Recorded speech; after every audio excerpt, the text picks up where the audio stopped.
Hey friends, if you wish to fix BIOS power on self-test post errors on Windows computer, then please watch this video.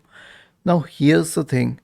Post is a very important process while booting your computer. If this doesn't work, then the BIOS will not load, and if the BIOS does not load, then your computer will not work.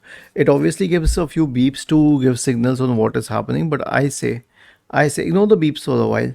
Just make sure that you are fulfilling all the components for the same. So are the hardware components attached to it like RAM, motherboard, etc. fixed well? If they are loose or if they are absent, then you will not be able to clear the test. And the second thing that you need is the keyboard, because actually that is the first thing that is detected during the post test. So make sure that the keyboard is connected. If it's a laptop, then the internal keyboard should be detectable, or you can connect an external one. And after that, remove any external hardware like printers, scanners, cameras, anything.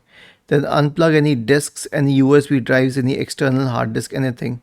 Disconnect external drives and then reconnect the power cords with and check again. Power cords means the ones linked to the keyboard, the ones linked to the RAM, the ones linked to the motherboard, and the ones linked to the fans.